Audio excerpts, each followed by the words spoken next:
학생에 나오신 모든 분들 주님의 이름으로 환영하고 축복합니다. 제 7주차는 신앙으로 만드는 부부의 신세계라는 주제를 가지고 말씀을 살펴보고 있습니다. 먼저 한번 스티커를 붙여보실까요? 스티커를 붙여보시면 이틀만 더하면 드디어 7주차가 끝이 나게 됩니다. 네, 그동안 고생이 많으셨고요. 남은 이제 7일 정도만 잘 견디시면 드디어 대망의 40일이 끝나게 됩니다. 우리 한번 구호를 외쳐보고 말씀을 살펴보겠습니다. 오른손을 쥐시고요. 같이 한번 외쳐볼까요? 변합시다. 변합니다. 변화시켜 주십니다. 네, 우리가 이 말씀대로 변화시켜 주실 것을 믿습니다. 오늘 본문을 한번 들어가 볼까요? 오늘 본문은 다윗과 미갈에 대한 이야기입니다.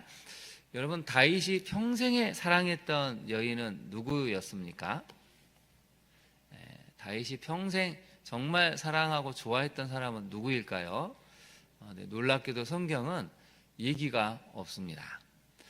아비가일일까요? 미갈일까요? 아니면 밧세바일까요? 밧세바는 아마 다윗을 사랑하기가 힘들었을 것입니다. 다윗 아내 중에 다윗을 좋아하는 사람이 있었겠죠. 아비가일은 있을 수 있는데 성경은 놀랍게도 다윗의 부부관계에 대해서는 언급을 하지 않습니다. 그래서 다윗이 딱 두 가지 면에서 허물이 있는 것입니다. 첫 번째는 아버지로서의 역할을 잘 감당하지 못했죠. 두 번째는 남편으로서의 역할을 잘 감당하지 못했습니다. 그래서 부부가 굉장히 건강한 관계를 이루었어야 되는데 나중에 자식들로 인한 여러 가지 과정을 보면 부부간에 그렇게 썩 친밀하지 않았기 때문에 그 많은 어려움들이, 심지어는 압살롬 같은 경우는 자기 아버지를 죽이려고 반역을 일으킨 것을 볼 수가 있습니다. 오늘은 이 미갈에 대한 이야기를 한번 살펴보려고 하는데요. 성경에서 이 다윗을 통해서 유일하게 다윗을 사랑한 사람이 딱 한 명 등장합니다. 그게 바로 미갈입니다. 미갈은 사무엘상을 보면 다윗을 사랑했다라고 표현합니다. 좋아한 정도가 아니고 사랑했다고 하죠. 이때가 아마 20대 초반으로 보이는데 여러분 20대 얼마나 그 사랑하면, 연애를 하면 마음이 얼마나 행복하고 좋겠습니까? 미갈은 심지어 자기 목숨을 걸고 다윗을 구해줬던 사람입니다. 결혼하고 나서 자기 아버지 사울이 다윗을 죽이려고 하니까 다윗을 몰래 밤에 내려주고 그 다음에 염소 같은 걸 가지고 우상을 꾸며서 이렇게 사람처럼 꾸며서 자기 남편을 살려낸 사람이 미갈이죠. 근데 놀랍게도 이 정치적인 여러 가지 상황이 변하니까 사울왕이 어떻게 합니까? 강제로 두 사람을 떼어놓고 미갈은 발리엘이라는 사람으로 시집을 보내버립니다. 이미 결혼한 자기 딸을 강제로 이혼을 시키고 또 다른 사람에게 시집을 보내버린 것이죠. 그래서 이제 발리엘이라는 사람과 어떻게든 잘 살고 있었는데 또 상황이 변합니다. 정치적인 상황이 변하니까 다윗 왕 입장에서는 미갈을 좀 데려와야 합니다. 왜냐하면 베냐민 지파의 이 민심을 수습하고 아무래도 베냐민 지파를 잘 다독여야 왕권이 안정이 되겠다 싶어서 잘 살고 있는 미갈을 또 강제로 데려오죠. 그럴 때 이 발리엘이라는 사람이 얼마나 서러웠는지 끝까지 자기 아내 미갈을 쫓아오면서 웁니다. 얼마나 헤어지기가 힘들고 이 상황이 억울했는지 계속해서 우니까 위협을 하죠. 계속 쫓아오면 가만두지 않겠다 위협을 받아서 할 수 없이 물러나는 그런 모습을 보여줍니다. 그러면 여러분, 왕궁에 돌아왔으면 미갈의 마음은 어땠을까요? 그래도 좀 위로를 받고 행복했어야 되는데 오늘 본문을 보면 그러지 않았다는 것을 보이게 되죠. 우리 한번 말씀을 살펴볼까요? 12절부터 보시면 하나님의 계를 다윗이 가지고 왔을 때, 여러분 오늘 단어를 잘 보셔야 됩니다. 기쁨으로라는 단어가 나오죠. 거기다 밑줄을 그어보실까요? 하나님의 계를 기쁨으로 메고 왔다고 나와 있습니다. 14절을 보면 다윗이 여호와 앞에서 힘을 다하여 춤을 추는데 거기다 밑줄 그어보실까요? 힘을 다하여 춤을 췄다는 것은 너무 기쁘고 신이 났다는 것입니다. 15절에 보시면 다윗과 온 이스라엘 족속이 즐거이 환호했다. 거기다 밑줄을 그어보실까요? 즐거이 환호했습니다. 18절에 보시면 다윗이 이제 번제 화목제 드리기를 마치고 만군의 여호와 이름으로 백성에게 축복했다고 나오죠. 축복에 다음은 단어를 표현해 보실, 밑줄을 그어 보실까요? 마지막 20절을 보시면 다윗이 자기의 가족에게 축복하러 돌아왔다. 축복하러 날에다 밑줄을 그으시죠. 분위기가 어떻습니까? 즐겁고 기쁘고 신나고 너무 행복해서 다윗이 왕의 입장에서 축복하는, 한마디로 말하면 그냥 기쁜 그 자체의 날에 완전히 부부관계가 깨지는 일이 발생한다는 것이죠. 다윗은 이렇게 기쁘고 즐거웠는데 16절을 한번 보실까요? 미갈은 어땠을까요? 미갈을 보시면 사울의 딸 미갈이 이 여호와의 개가 다윗 성으로 들어온 것을 봤습니다. 창으로 내다보다가 다윗 왕이 여호와 앞에서 뛰놀며 춤추는 것을 보고 심중에 어떻게 했다고 나오죠? 업신여겼습니다. 여러분, 남편은 한나라의 왕은 너무 기쁘고 즐겁고 행복해서 백성을 축복하고 어쩔 줄 몰라 하는 그 현장을 보면서 아내는 업신여겼습니다. 부부가 한마디로 완전히 마음이 갈라지고 깨진 상태였다는 것이죠. 그래서 다윗이 가족을 축복하러 들어오자마자 20절 한번 볼까요? 사울의 딸 미갈이 나와서 다윗에게 이렇게 얘기합니다. 이스라엘 왕이 오늘 어떻게 영화로우신지 방탕한 자가 염치 없이 자기의 몸을 드러내는 것처럼 오늘 그의 신복의 계집종의 눈앞에서, 다른 말로 표현하면 신하들의 아내 앞에서 몸을 드러내도록, 베옷을 입었으니까 이 하나만 입었던 것 같습니다. 춤을 추면 여기저기 민망한 이 속살이 드러났다는 것이죠. 어떻게 왕이 채통 없이 그렇게 춤을 출 수 있느냐, 업신여겼죠. 그렇게 말을 하니까 21절에 보시면 다윗이 이렇게 얘기합니다. 하지 않아야 될 말을 한 것입니다. 여러분, 성숙한 남편이면 뭐라고 얘기를 해야 되겠습니까? 당신이 뭔가 좀 마음이 상한 것 같은데 왜 그러냐고, 무엇 때문에 또 이 즐거운 날 그렇게 마음이 좋지 않아서 이렇게 말을 하고 있어, 좀 무엇이 문제요? 하고 좀 물어봤어야 되는데 다윗도 이제 빈정이 상한 것이죠. 한번 볼까요? 여호와 앞에서, 이것은 여호와 앞에서 한 것인데 그가 내 아버지와 그의 온 집을 버리시고 나를 택했다라고 표현을 합니다. 과거를 들춰냅니다. 하나님이 너의 집안을 버렸잖아. 그리고 나를 택한 건데 내가 오늘 이렇게 한 것이 뭐가 문제냐? 그러면서 이렇게 말합니다. 여호와의 백성 이스라엘 주권자로 삼으셨으니 내가 여호와 앞에서 뛰놀 것이다. 내가 이보다 더 낮아져서 스스로 천하게 보일지라도 너가 말한 바 계집종 신하들의 아내들 앞에서는 내가 높임을 받을 것이다. 둘 다 마음이 상했고 둘 다 하지 않아야 될 말을 해버렸다는 것입니다.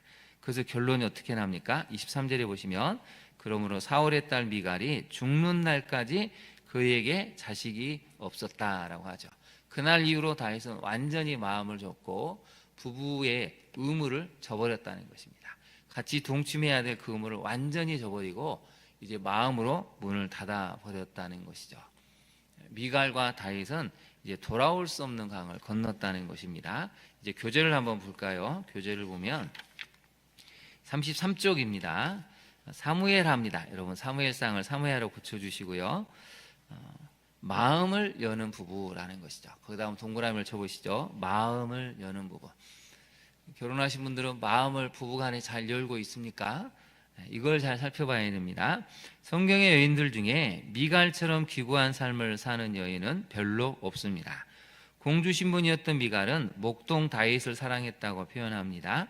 감정을 표현하고 행동하는데 주저함이 없었다는 뜻인데, 드라마와 영화로 만들었다면 아마 흥행에 엄청난 성공을 거두었을 것입니다. 신분을 뛰어넘는 공주와 목동의 사랑, 그 아름다운 로맨스, 모든 사람의 심금을 울리기에 충분한 스토리입니다. 그러나 현실은 그렇게 흘러가지 않았습니다. 미갈은 아버지 사울이 자신의 남편 다윗을 죽이려 하는 것을 알아차리고 다윗의 목숨을 구하는 기지를 발휘합니다. 용기 있고 담대하며 상황 판단이 뛰어난 여성입니다. 그러나 결국 다윗이 광야로 도피 생활을 하면서 두 사람의 부부 생활은 끝이 납니다. 또한 아버지의 강요에 어쩔 수 없이 미갈은 발리엘과 함께 새로운 결혼 생활을 하게 되었습니다. 이 일은 결국 다윗과 미갈에게 평생 씻을 수 없는 상처를 줍니다. 거기다 밑줄을 한번 그어볼까요? 평생 씻을 수 없는 상처. 부부도 살다 보면 평생 씻을 수 없는 상처를 줄 수도 있고 받을 수도 있습니다. 어떻게 해야 될까요? 또한 다윗도 광야 생활하면서 다른 아내들을 얻습니다. 서로 이해할 수밖에 없지만 그러면서 또 서로가 상처를 주고받는 그런 상황 속에서 두 사람의 인생은 이걸로 끝이 날 것 같았습니다. 그러나 사울이 죽고 다윗이 왕위로 등극하면서 또 한 번 소용돌이가 몰아칩니다. 다윗은 왕권 강화와 베냐민 지파의 환심을 얻기 위해 잘 살고 있는 미갈을 강권 쪽으로 데려오는 초강수를 둡니다. 미갈의 남편 발디엘이 얼마나 미갈을 사랑했던지 울면서 쫓아왔습니다. 그런 남편을 뒤로하고 찢어지는 가슴을 아는 채 미갈은 다시 다윗이 있는 궁으로 돌아왔습니다. 그러면 두 사람은 과거의 상처와 아픔을 보듬고 치유하고 위로했어야 하는데 그렇지 않았던 것 같습니다. 그 다음 밑줄을 그어보실까요? 과거의 상처와 아픔을 보듬고 치유하고 위로하는 것, 이게 부부가 끝없이 노력해야 될 일입니다. 왜냐하면 본문이 보여주는 것처럼 다윗이 하나님의 길을 모셔올 때 맨살이 드러날 정도로 진심으로 전심으로 추는 것을 보고 미갈이 업신여겼기 때문입니다. 거기 다음 네모를 쳐보실까요? 업신여겼다. 여러분은 업신여긴 적 없습니까? 남편이 아내를 업신여기고 아내가 남편을 업신여긴 적 없으신가요? 평소에 부부관계가 건강하고 행복했다면 미갈도 내려와 함께 그 행렬에 동참하며 기쁨을 나누었을 것입니다. 그러나 이미 냉랭한 부부 사이였기에 미갈은 업신여기고 다윗은 하지 않아야 될 말을 미갈에게 쏟아부음으로 서로에게 또 다른 상처를 줍니다. 미갈은 이 일로 인해 결국 평생 아이를 낳지 못하는 불행한 여인으로 삶을 마감하게 됩니다. 여러분 거기다 한번 밑줄을 그어보시죠. 이미 냉랭한 부부 사이였다. 여러분은 어떻습니까? 냉랭합니까? 지금도 신혼 때처럼 뜨겁습니까? 그냥 미지근하십니까? 말씀을 통해 살펴봐야 한다는 것입니다. 우리가 하나님을 믿으면 가마솥처럼 은근하고 지속되는 그런 끈끈하면서도 뜨거운 사랑이 있어야 되는데 하나님을 믿는다고 하면서도 여전히 냉랭하다, 업신여긴다는 것은 우리가 좀 돌아봐야 될 문제가 있다는 것이죠. 성경은 다윗이 자상한 남편이었다거나 건강한 아버지 역할을 감당했다고는 말하지 않습니다. 왜 그렇습니까? 오고 오는 세대에게 교훈을 주기 위함입니다. 건강한 신앙은, 거기다 밑줄을 그으시죠. 건강한 신앙은 바로 가정에서 자녀를 잘 양육하는 것이고 무엇보다 배우자로서 역할을 잘 감당해야 하는 것임을 알려주기 위함입니다. 그래서 여러분 정말 하나님을 잘 믿는다면, 결혼하신 분이라면 부모로서 자녀를 잘 양육하는 것, 이게 하나고, 두 번째는 배우자로서 남편의 역할, 아내의 역할을 잘 감당하는 것이 건강한 신앙입니다. 이것이 없이는 절대 여러분 건강하다고 볼 수가 없다는 것이죠. 적용 1번을 같이 한번 읽어볼까요? 우리는 좋은 남편, 좋은 아내로서 마음을 열고 관계를 맺고 있습니까? 여러분 어떻습니까? 좋은 남편이신가요? 좋은 아내이신가요? 끝없이 노력을 해야 됩니다. 무엇보다도 마음을 열고 관계를 맺어야 합니다. 상대방이 어떠하든 간에 내가 먼저 마음을 열면 점점 더 문이 열리게 되고 회복이 된다는 것이죠. 그래서 여러분 거기다 한번 별표를 해보시죠. 마음을 열고가 굉장히 중요합니다. 하나님이 우리처럼 까다로우셨다면 여러분 우리는 천국에 못 들어갑니다. 하나님이 정말 마음을 딱 닫고 그래 너희는 안 되겠다 해버리면 여러분 그 누가 천국에 들어갈 수 있겠습니까? 우리가 늘 하나님의 마음을 묵상하면 묵상할수록 마음을 열 수밖에 없는 것이 성경에 받는 은혜이죠. 적용 2번을 볼까요? 과거에 있었던 서로의 아픔과 상처를 돌아보고 서로 위로하며 치유해 주고 있습니까? 밑줄을 한번 그어보시죠. 서로 위로하며 치유해 준다. 이게 부부가 해야 될 일입니다. 상대방의 잘못이 있으면 물론 그것을 덮어준다는 게 아니라, 무조건 덮어준다는 게 아니라 거기에 대한 시간이 필요하죠. 회복의 시간이 필요하고 또 갈등을 치유하는 시간이 필요합니다. 그러나 온전한 하나됨을 위해서는 서로 위로해주고 치유해주는 시간이 필요하다고 오늘 성경은 알려주고 있습니다. 오늘의 말씀을 통해서 이미 결혼하신 분들은 마음을 열고 서로 하나가 되는 화목의 역사를 만들어가기를 소망합니다. 또 이미 결혼한 자녀들이 있다면 이 말씀을 기억하고 냉랭해지지 않고 신앙으로 하나가 되어서 부모로서의 역할, 배우자로서의 역할을 잘 감당해서 부부의 신세계를 만들어갈 수 있는 우리 모든 믿음의 자녀들 될 수 있기를 진심으로 축원합니다. 기도하겠습니다. 사랑의 하나님, 오늘은 다윗과 미갈의 관계를 살펴보았습니다. 그렇게 미갈이 다윗을 사랑했는데 결국 인생의 마지막은 서로 마음을 닫아버리고 결국 자녀도 낳지 못한 채 비참한 인생으로 끝나는 것을 보게 되었습니다. 무엇이 두 사람을, 또 무엇 때문에 두 사람이 결국 이렇게 될 수밖에 없었는지 성경을 통해서 우리가 많은 것을 생각하게 됩니다. 우리도 어쩌면 과거에는 미갈처럼 그렇게 뜨겁게 사랑했는데 마음을 닫아버리고 냉랭해지고 서로 업신여기고 서로 하지 않아야 될 말을 함으로써 돌이킬 수 없는 부부의 강을 건너버리진 않았는지 우리 자신들을 돌아봅니다. 오늘의 말씀을 기억하고 마음을 여는 부부가 되게 하옵소서. 과거에 씻지 못할 상처가 있었다면 그 아픔을 서로 보듬고 하나님 앞에서 서로 위로하며 사랑하며 치유해주는 건강한 부부가 되기를 간절히 소망합니다. 상처를 보듬어주지 않을 때 관계는 더욱 파국으로 치닫게 됨을 깨닫습니다. 주님, 우리는 너무 연약하기에 우리가 한계가 있고 또 상대방의 연약함을 보면 무시하거나 또 마음을 닫을 경우가 많이 있는데 예수님의 십자가 사랑을 깨닫고 우리도 하나님처럼 끝없이 마음을 여는 노력을 게을리 하지 않게 하여 주옵소서.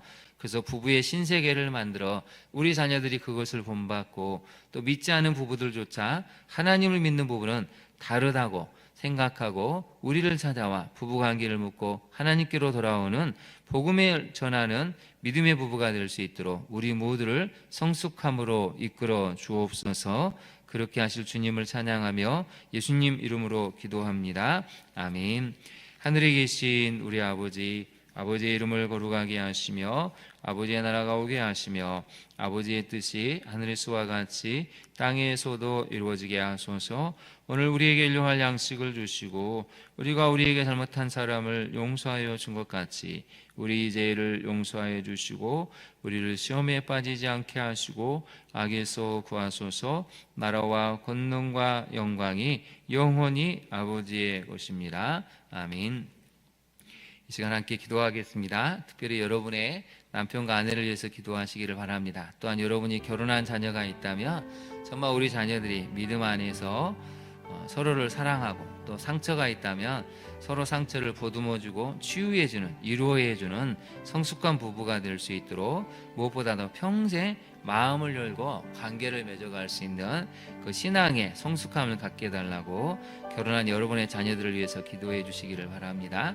이 땅에 많은 부부들이 건강한 가치관이 없기 때문에 오직 물질로만, 편안함으로만 자꾸 가정을 세우려고 하는 것을 볼 수가 있습니다. 말씀으로 건강한 가정을 세워갈 수 있는 이 땅의 모든 부부들 될 수 있도록 기도해 주시기 바랍니다. 또 어제 정부가 드디어 6월 3일에 이제 대선을 치른다고 하는데요. 이 대선 기간이 혼란과 혼동이 아닌 다음 세대 지도자를 뽑는데 마음을 기울이고 백성이 하나가 되고 신실한 지도자가 뽑혀줄 수 있는 그런 과정이 되게 해달라고 여러분 대한민국을 위해서도 기도해 주시기 바랍니다. 우리 주님의 이름을 3번 부른 다음에 기도하도록 하겠습니다. 주여, 주여, 주여.